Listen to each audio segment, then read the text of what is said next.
Morning. তোমরা তো সবাই জানো আমি ভীষণ ভালো রান্না করি, মানে অন্য কিছু ভালো করি চাই না করি, রান্নাটা আমি খুব ভালো করি, ভালোবাসি করতে, খেতেও ভালোবাসি, রান্না করতেও ভালোবাসি। তো আজকে বানিয়েছি এরকম টেস্টি টেস্টি ইডলি। এটা হচ্ছে সুজির ইডলি, টেস্ট করে বলছিলাম।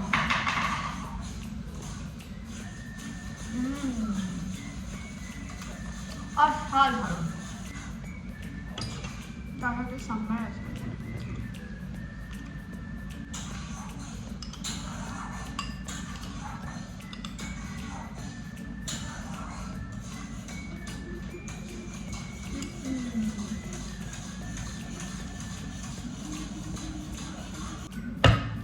দারুণ। এই যে আমার কাছে ইডলি মেকার ছিল না, সেই জন্য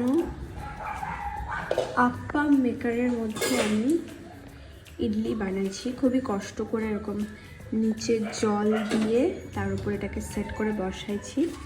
বাকিগুলো হয়ে গেছে, এইটুকুই বাকি আছে। আর এটা খুব সুন্দর হয়েছে, কতটা সুন্দর হয়েছে দেখাচ্ছি। এই যে খুব সুন্দরভাবে উঠে যাচ্ছে। এই যে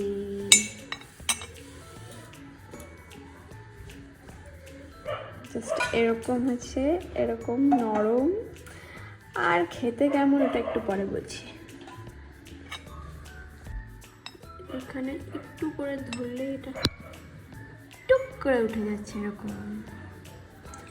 একটু করে ধরলেই উঠে যাচ্ছে।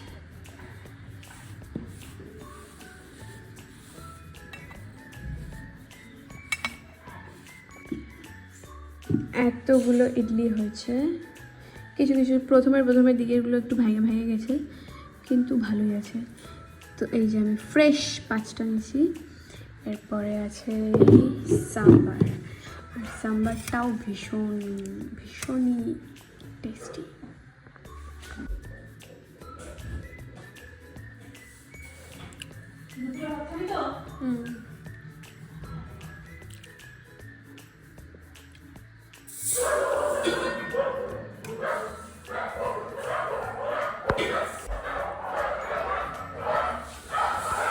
এই চাটনিটা আমি বানাই নাই, মেসি ভাই বানাইছে।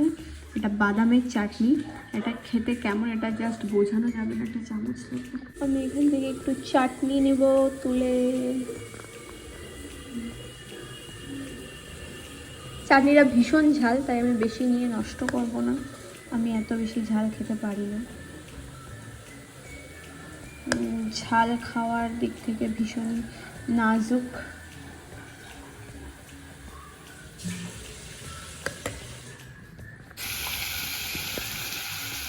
মেসি ভাই বানাচ্ছে ঘি ভুজন তরিকা। এটা শ্যাম্বাকে দেওয়ার জন্য মেসি ভাই বানাচ্ছে। এইগুলো রান্নার মধ্যে মেসি ভাই এক্সপার্ট। ঘরে ঘি আচার টাচার সব। এইটা হচ্ছে এটা কি বল একটু। দুধের স্বর। এটা কত দিনের দুধের স্বর? এটা বেশি দিনের না, 15 দিন করেছি। এটা 15 দিনের দুধের স্বর, কিন্তু বেশি জায়গাতে কি হয় আমি যেটা দেখছি দুধের স্বরের মধ্যে পোকা হয়ে যায়, কিন্তু এটা তোমরা একদম ক্লোজ থেকে দেখাচ্ছি, দেখো কতটা কোনো গন্ধও নেই, কোনো গন্ধও নাই, এবং ফ্রেশ। এটা এখনো মাখনের মতন, এটা খাওয়াও যাবে,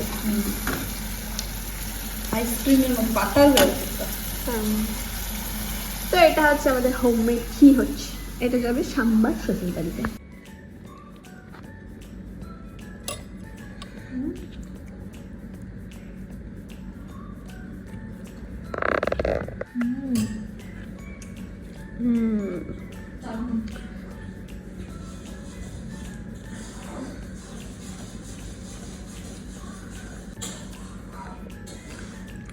একটা বড় সাইজের পাম্পকিন আছে, ভীষণ ভালো আছে পাম্পকিন।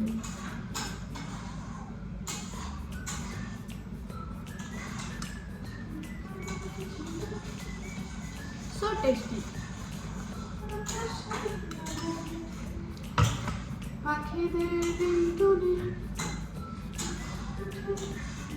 এই যে ঘি ঢালা হচ্ছে, ঘি বানায় কড়াইয়ের এই অবস্থা হচ্ছে। আর ঘি কেমন হয়েছে তোমাকে বাদ মে দেখাচ্ছি। দাও বলো কেমন হচ্ছে। খুব খিদা লাগছিল তো। টেস্ট কেমন হয়েছে এটা বলো। দারুণ দারুণ। খুব সুন্দর লাগছে সিরিয়াসলি। আমি কেমন রান্না করি বলো। বাইরে এত সুন্দর ভালো ইডলি খাইনি আমি, ঘরে যা খাচ্ছি। ও আমি ভাই কেমন? সত্যি ঠিক আছে। আন্না ছাড়া আমিও কোথাও ইয়ে খাই না, বাইরে ইডলি খাই না তো। বাইরে আন্নার ইডলিটা খুব ভালো। এই সেরকম। ওইটা একদম- আমার খাওয়ার এই অবস্থা হয়েছে, মানে একটা বাটি সাম্বার শেষ, আবার আরেকটা নিয়েছি। আর আমি এখন খুব বাজেভাবে সজনে ডাঁটা খাই, বাজেভাবে না আসলে ভালোভাবে খাই। আর চাটনির এই ডাটা বাটা অবস্থা। হচ্ছে তিনজন, সাম্বার তো গোটাটা ছিল। এক গামলা সাম্বার আর এক গামলা ইডলি খেয়ে আমরা তিনজনে শেষ করে ফেলছি। আর তার সাথে সাথে আজকের ব্লগটাও এখানেই শেষ।